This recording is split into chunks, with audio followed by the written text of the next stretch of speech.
Hello and welcome. You're watching Good Morning India. I'm Gargi Rawat. Our top story: as the chase for pro-Khalistani leader Amritpal Singh has entered the third day today, his uncle and driver surrendered. His uncle Harijit Singh and driver Harpreet turned themselves in at Punjab's Mehatpur overnight.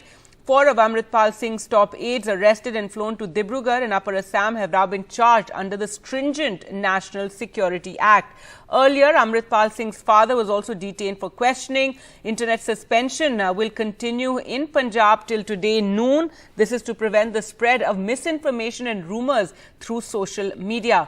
Now, the Punjab and Haryana High Court had issued a notice to the Punjab government after the legal advisor of Varis Punjab Day, that's Amritpal's organisation, filed a habeas corpus petition saying that Amritpal Singh be produced in court. Well, earlier we spoke to NDTV's Saurabh Shukla, who reported from Jalandhar on the very latest developments.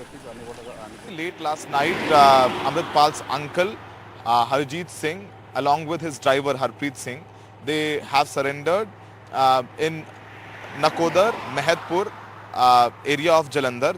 It is a Jalandhar rural. They have surrendered late last night from a Gurudwara, we've been told. Currently, he is being interrogated by Punjab police. Amritpal's uncle was with Amritpal on Saturday when they had left from Amritpal's village, Jallupur Kheda. And when they were told, and their people told them that at Harike, police is waiting for him, there is heavy police presence, and they started to run. Then there was chased by Punjab police, and at Moga, they separated. In two cars, Amritpal had left, and Harijit Singh along with other aides of Amritpal, they have left towards the Mehatpur. So he was there in Gurudwara. Yesterday, according to our sources, he communicated, he called DIG Swapan Sharma, who is leading this operation, and asked him to that he is here and he is willing to cooperate, he is ready to surrender, and he surrendered late last night. So it's a big victory for Punjab police. That is why Punjab police was very confident yesterday. They are saying that they have already created much pressure upon Amritpal and his uncle Harijit Singh. So we can also say that after Amritpal, Harijit Singh was number two to Amritpal, and he was used to stay with Amritpal at his village. He used to advise him. He used to be with Amritpal at every function wherever Amritpal was going. In fact, when Amritpal was moving towards Muktsar that day also Harijit Singh was there with him. Harijit Singh must be 54, 55-year-old. We will come to know about all these details in some time from now. He is being interrogated. He was in Mercedes car. In fact, we've been told yesterday by DIG Jalandhar police that the Punjab police vehicle banged Mercedes car as well, but somehow Harijit Singh escaped. Yesterday, Punjab police has also recovered Amritpal's vehicle. He was in Isuzu car and later he fled on a motorcycle. Last we've been told by Punjab police. Punjab police is very confident that they will nab Amritpal. Anyhow, his father is also detained by Punjab police. They are trying to negotiate with Amritpal through his father as well. They don't want a single bullet to be fired. Yesterday, when Swapan Sharma was briefing media, he was very clearly saying that they had instructed every police personnel who was involved in this operation not to use any lethal force, not to use gun, not to fire a single bullet. That is why Amritpal escaped. I've been told that they were very close, 30 to 40 meters behind Amritpal. They could have shot, but they decided not to shoot. That is why Amritpal escaped. As Arvind was rightly pointing out, 4 of his associates are lodged in Assam Dibrugarh jail. They've been taken to Assam. One of these detainees, his name is Diljit Singh Kalsi, who is financer of Amritpal. They have that money trail coming from ISI through Dubai. He was, the agencies are very confident, saying that they have clear links of Amritpal with ISI, and in all likelihood, when Amritpal gets arrested, NSA will be invoked against him as well. There is no official confirmation, but sources are indicating towards that also.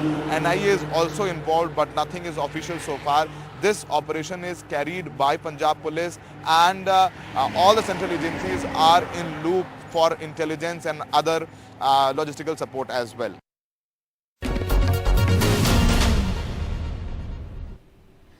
PRS leader Kavita has been summoned today for questioning by the Enforcement Directorate. This is in the Delhi liquor policy case, and she's to appear before the agency in Delhi around 11 a.m. today. Now, remember, on the 16th of March, Kavita had skipped the summons for questioning in the excise policy money laundering case, and Kavita has appealed for an urgent hearing in the Supreme Court against the ED inquiry, which the court accepted, but the hearing is on the 24th, and no relief has been given to her from the questioning. Uma Sudhir sent us this report.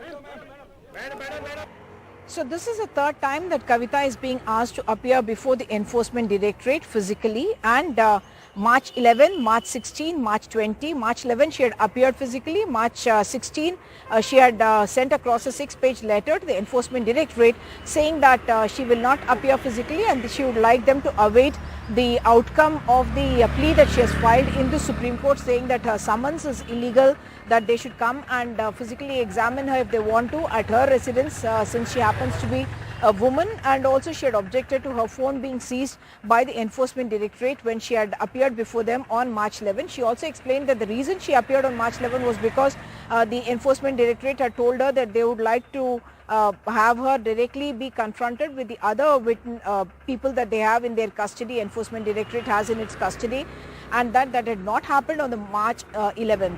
What we also know is that yesterday by a special flight, Kavita left along with her husband and also her brother, Mr. K.T. Ramarao, who is of course a senior minister in the BRS government in Telangana, also Rajya Sabha MP, and also her cousin Mr. Santosh and others. And we understand that several senior leaders and supporters are also in Delhi along with Kavita, but as of now it's a wait and watch game because no decision has been arrived at on whether she should appear before the Enforcement Directorate. The likelihood seems that she will not, and sources also told me that they believe that the Enforcement Directorate may not have the powers to in fact send across someone and physically arrest her, and they do believe that the Enforcement Directorate must await the hearing on the 24th of March and subsequently what the Supreme Court has to say on her plea.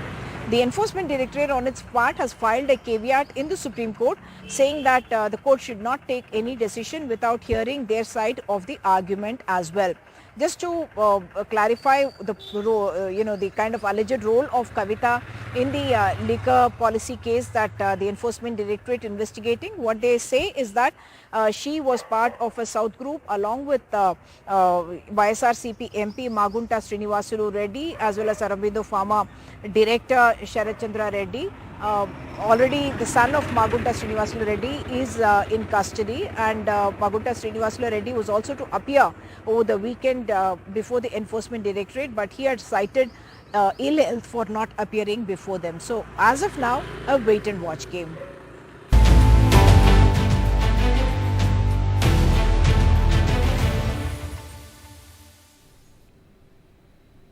Japanese Prime Minister Fumio Kishida is on a visit to India from today. He arrived earlier this morning. The visit will focus on strengthening bilateral ties between the two countries. Kishida's itinerary includes crucial talks with Prime Minister Narendra Modi, delivering the 41st Sapru House lecture on Indo-Pacific, as well as visiting the Bodhi tree at Delhi's Buddha Jayanti Park.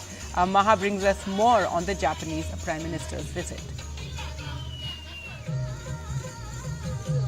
Over the last 2 decades, Japan and India have progressively been elevating their relationship from global partnership in 2000 to strategic and global partnership in 2006 and special strategic and global partnership in 2014.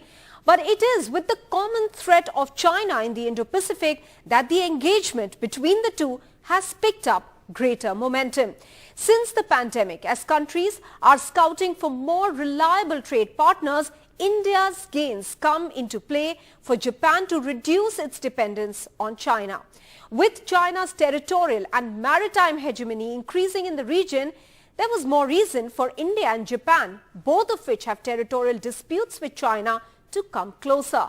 From being partners in Quad to conducting joint naval exercises, Malabar, and the two in fact have been forming a closer relationship. Prime Minister Kishida of Japan is making a 24-hour visit right now, even as he will once again travel to India for the G20 summit in September. Prime Minister Modi will be travelling to Japan as an invitee to the G7 summit in May. Last year, Prime Minister Modi and Prime Minister Kishida met 3 times. The Prime Minister of Japan visited India for the 14th annual summit in March. Prime Minister Modi travelled to Tokyo in May for the Quad summit and in September for the state funeral of former Prime Minister Shinzo Abe. Well, that time for us to slip into a short break. Coming up on the other side, all the other news, and Salman Khan files a case against gangster Lawrence Bishnoi. We'll get to the details.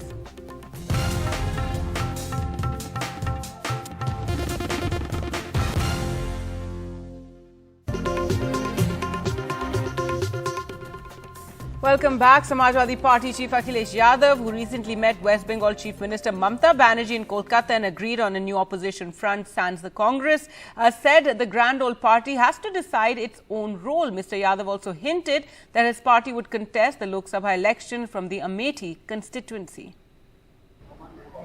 ये जो सवाल आपने खड़ा किया और जिसके बारे में आप मुझसे पूछ रहे हैं, बीजेपी की हमेशा कोशिश ये रहती है कि उसके सामने कोई स्ट्रॉन्ग अपोजिशन न दिखाई दे। और अगर आप पूरा रिकॉर्ड उठा करके देखेंगे, अगर कांग्रेस कमजोर न होती तो आज देश में बीजेपी न होती। और कई कांग्रेस की बुराइयों की वजह से आज भारतीय जनता पार्टी देश में दिखाई दे रही है। उदाहरण के लिए मैं कह सकता हूँ, सीबीआई, ईडी, इनकम टैक्स, ये कांग्रेस एक जमाने में अपने पॉलिटिकल अपोनेंट्स के खिलाफ जांच करती थी, उनके जेल भेजती थी या उनके खिलाफ कार्रवाई करती थी। उसी रास्ते पे तो आज बीजेपी है। देश हमारा गरीब किसान का है। जो किसान को सुविधा कांग्रेस ने नहीं दी, जिसके कारण हमारा किसान बर्बाद हो गया, उसी रास्ते पे तो बीजेपी है आज। तो क्या फर्क है बीजेपी और कांग्रेस में? तो आदरणीय अगर ममता जी ने ये कहा है तो मैं समझता हूँ ठीक ही कहा है, उन्होंने कुछ सोच समझ के ही कहा होगा। कांग्रेस के साथ भी आपने काम किया है, क्या आपको लगता है कि कांग्रेस ऑपोजिशन के लिए एक वीकनेस बन गया है? नहीं देखिए, क्योंकि कई बार समय होता है ऐसा। इस समय कई प्रदेशों में, कई जगह पर कांग्रेस की गलत नीतियों के कारण ही बीजेपी दिखाई दे रही है। और कई बड़े संकट देश के सामने अगर हम पीछे मुड़ करके देखें तो वो कांग्रेस की वजह से है।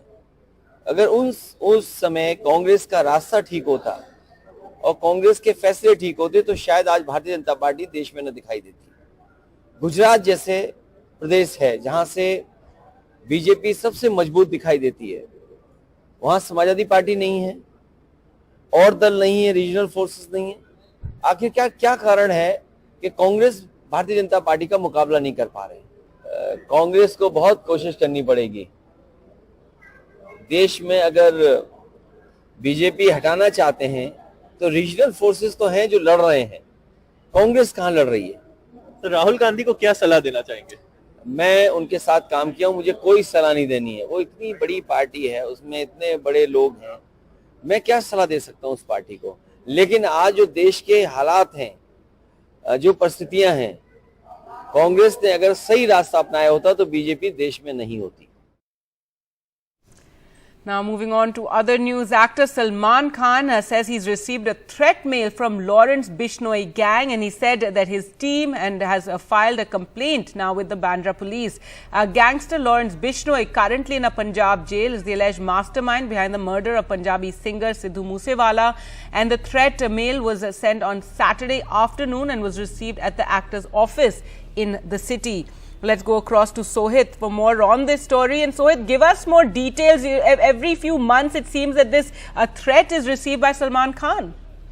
Well, that's right, Garga. And in fact, this was a fresh threat that Salman Khan received via email at his Bandra office, after which the Mumbai police has registered an FIR against gangsters Lawrence Bishnoi, Goldie Brar, as well as some other person who is named Rohit in this matter. Now, the mail was in Hindi, in which it briefly said that Goldie Brar wanted to talk with Salman Khan face to face, and it also speaks about the recent interview that was on a TV where in the mail it has said that there is anger against our society for Salman Khan. This is what Bishnoi recently said in an interview, and that is what is also being referred in the email, and said that if you don't speak, you will feel a shock next time. So it's better that you should speak face to face with Goldie Brar. Now this is what is being said, after which a case has been registered by the Mumbai police and the investigation is going on. Now viewers should remember that in June 2022, the Mumbai police had already filed an FIR against an unidentified person for sending Salman Khan and his father Salim Khan a threatening letter. So this is the second time what we can say is that an email has been sent at his office, after which the Mumbai police has filed an FIR against Lawrence Bishnoi, Goldie Brar, as well as some other people as well. All right, Sohail, thanks so much for joining us with the latest there. So that's the latest regarding this threat to Salman Khan. With that, time for a break. Coming up on the other side, thousands of farmers will be holding a rally today in the national capital. We'll get you those details.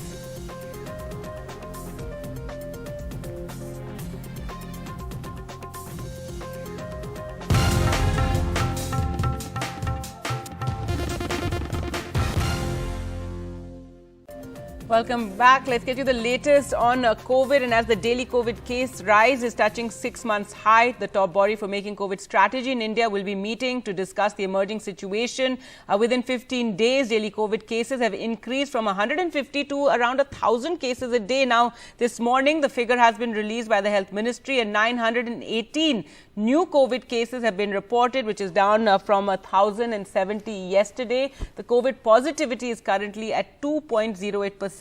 While the weekly COVID positivity is 0.86%. The Ministry of Health and Family Welfare has issued revised guidelines for COVID in the wake of this surge in cases, or this increase rather of cases, saying antibiotics should not be used unless there's clinical suspicion of bacterial infection, and also the possibility of co-infection of COVID with other endemic infections.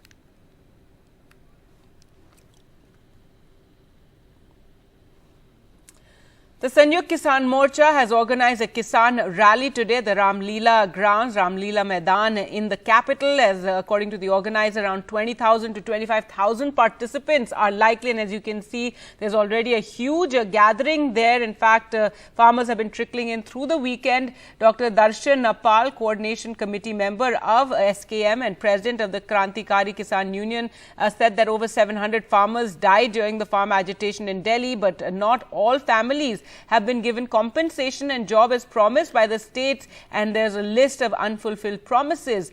Over 30 farmer unions in Punjab have sent their members to participate in today's Mahapanchayat. Farmers from Haryana are also participating in large numbers, according to the organizers.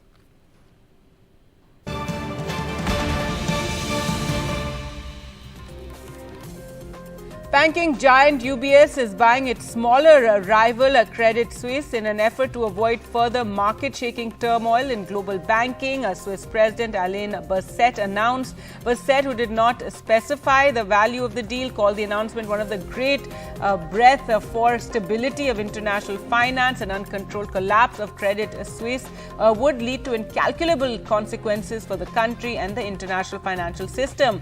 The Swiss finance minister also insisted that, however, this is not a bailout but a commercial solution.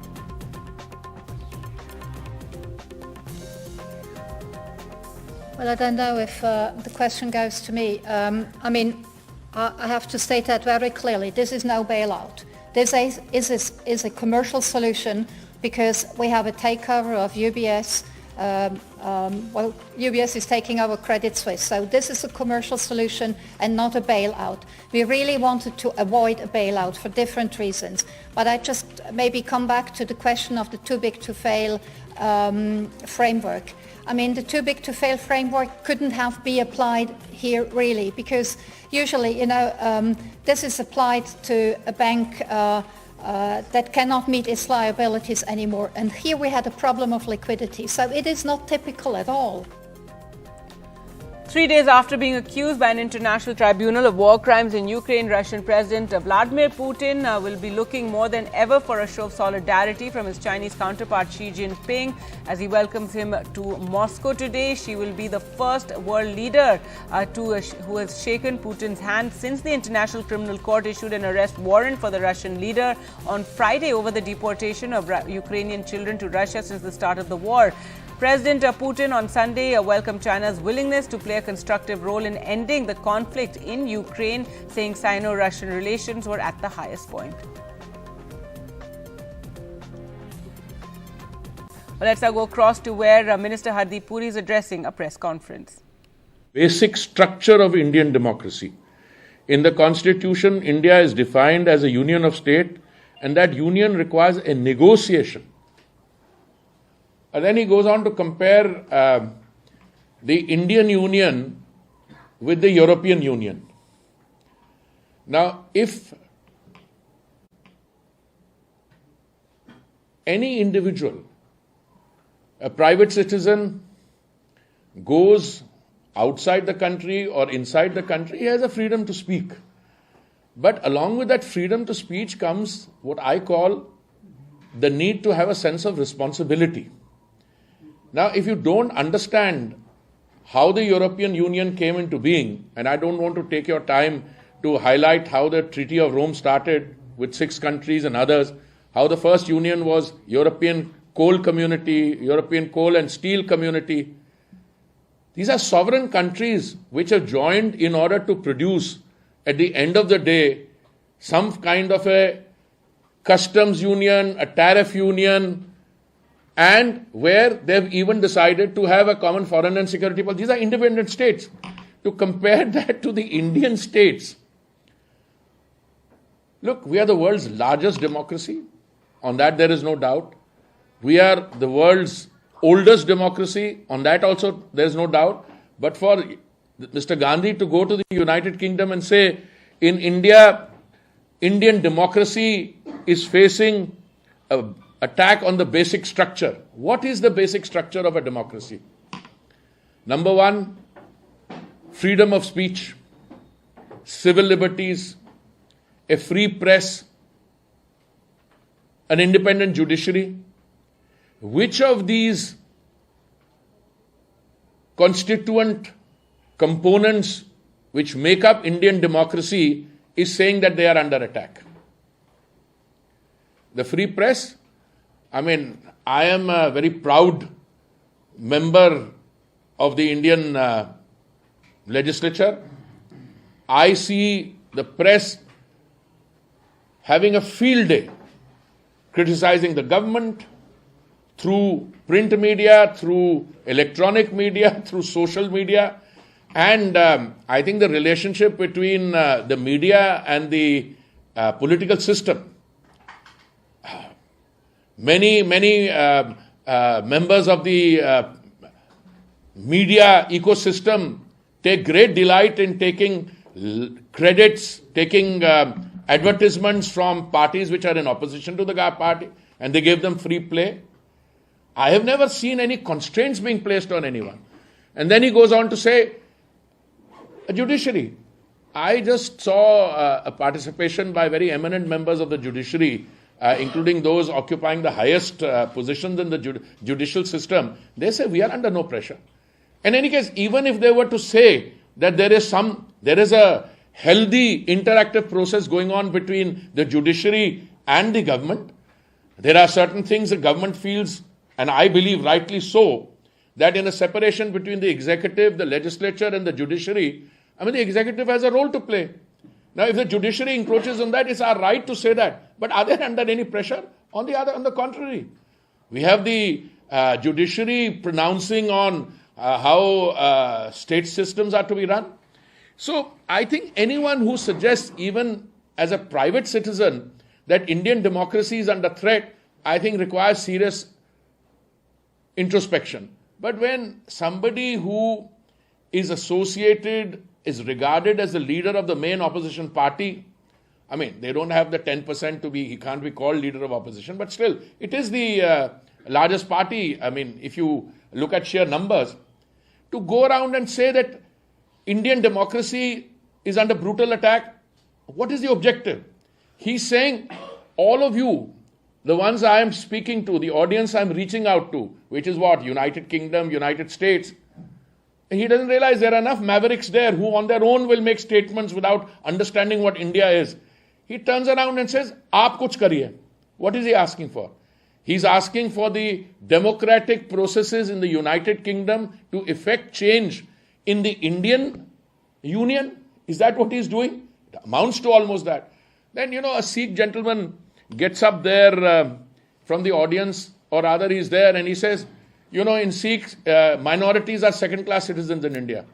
I don't know where he got that from. I mean, I was born in this country 5 years after partition. This country has given me everything that any member of a minority community could. All right, let's leave the Sikhs aside for a moment.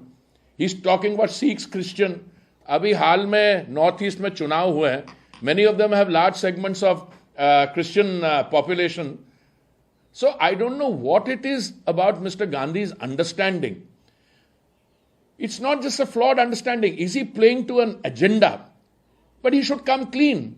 And to begin with, I think you need closure. And the closure will only come if he apologizes. And he should apologize categorically, unequivocally. An apology doesn't come in the form of, मैंने ये नहीं कहा, मेरे आपने ये समझ लिया, मैं कह कुछ और रहा था, etc., etc. Let me also... He made another comment, which I think it was during an interactive process. Somewhere he said that at the core of the BJP ideology is cowardice. I don't know what he was implying to say, or what he was trying to say. I mean, we have a situation on our hands where India today has moved from 2014, when we were the 9th largest economy, to being the 5th largest economy now. And we've enjoyed it because we replaced a country which was 190 years, subjecting us to colonial dominance. We are going to very soon to be the 4th largest economy. We have a country in which if you saw the Honorable Prime Minister's reeling off some basic statistics at the India Today conclave, what did you see? India is a success story in every form. Some time ago, somebody produced some report here and there and said, do this. And, the talk of regulatory oversight. Where are banks failing? I'm not going into that sector.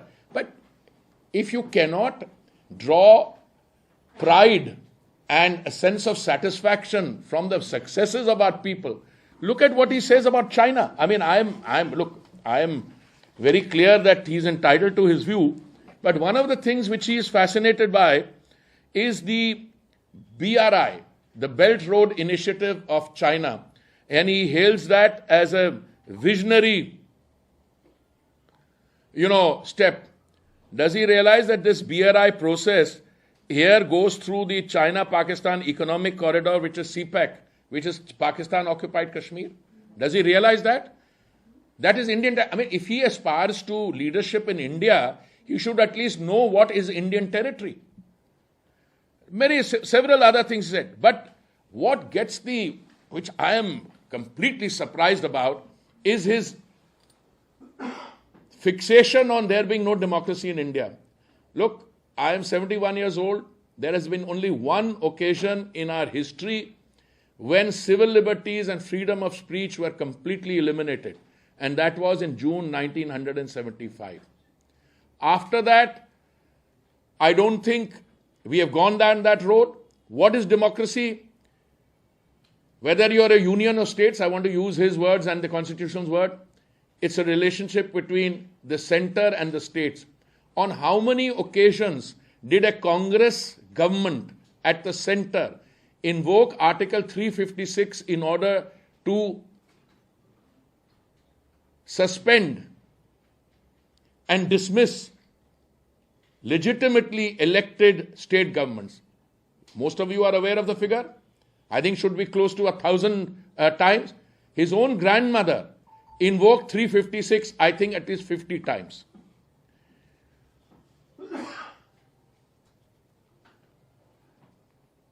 This gentleman took an oath as a member of parliament, and that oath has some very clear language in it. Very clear language in it.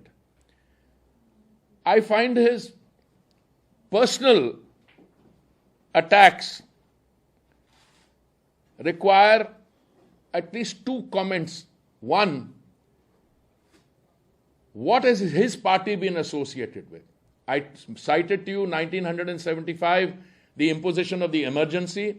But there's another one I want to cite to you, where in the year 2009, Section 66A was inserted in the Indian Information Technology Act by the Manmohan Singh government, threatening citizens with punishment for sending messages and mails.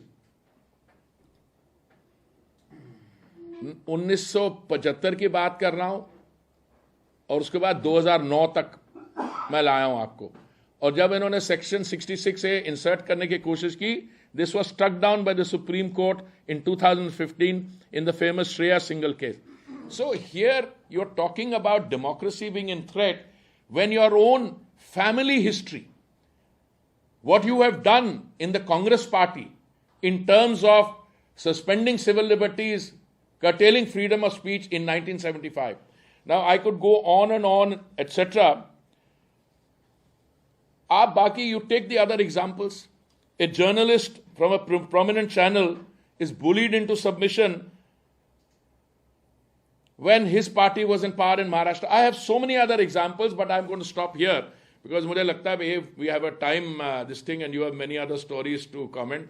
Also, if you have any questions, I'm always happy. Will Parliament functions or will you avail his press for This is absolutely a call that he has to make. He should apologize unambiguously, because he goes and has a press, मैंने ये नहीं कहा था, मैंने वो नहीं कहा था, इसकी अरे भाई say मेरे से गलती हो गई, I apologize.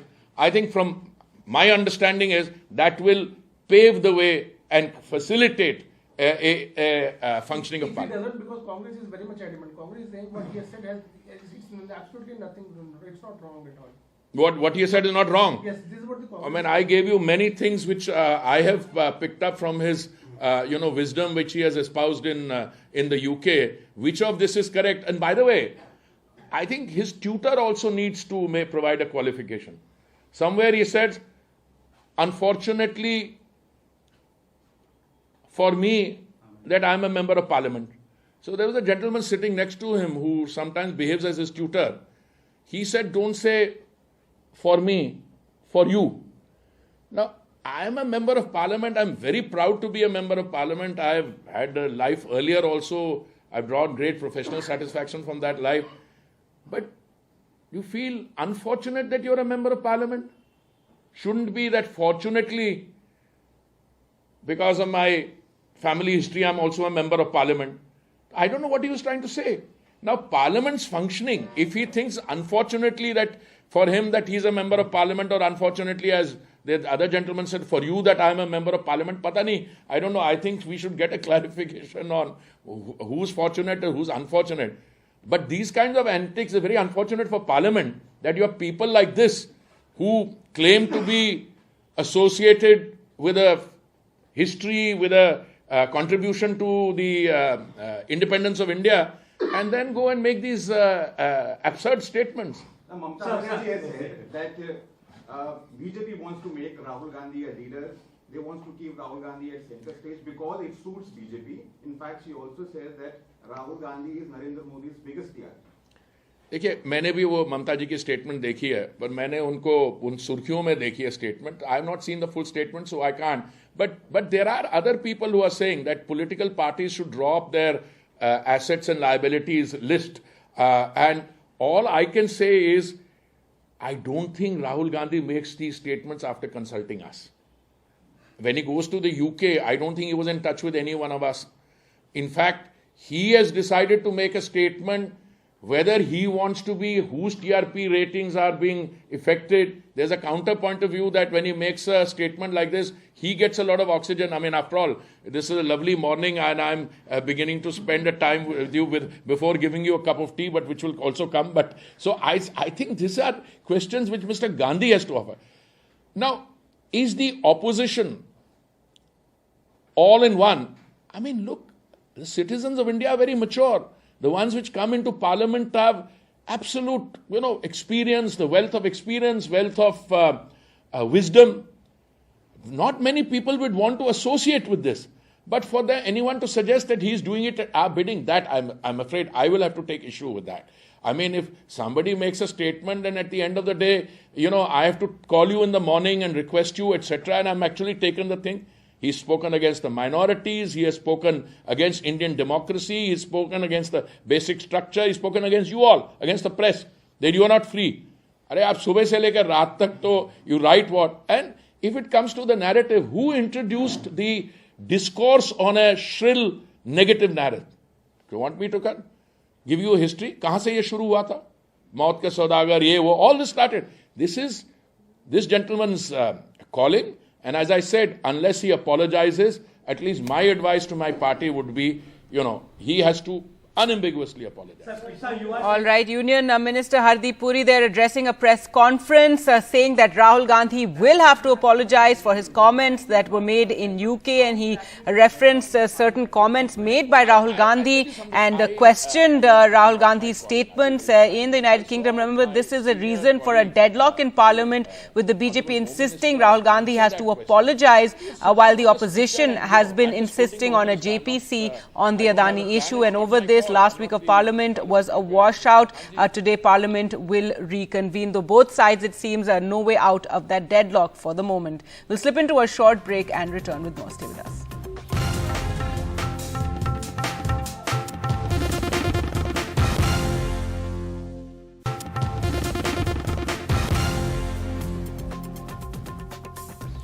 Welcome back. For the first time after a successful Bharat Jodo Yatra in Karnataka, Congress leader Rahul Gandhi is all set to enter Belagavi today, marking the first day of the election campaign by the Congress just ahead of the May 2023 elections. Rahul Gandhi will today take part in the Yuva Kranti rally and will announce the belligerent Congress's fourth poll.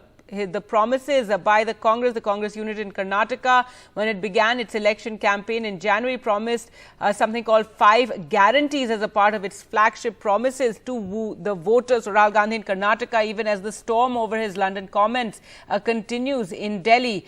Now in Karnataka, so far 3 guarantees have been announced by the Congress, and today Rahul Gandhi also expected to make more announcements.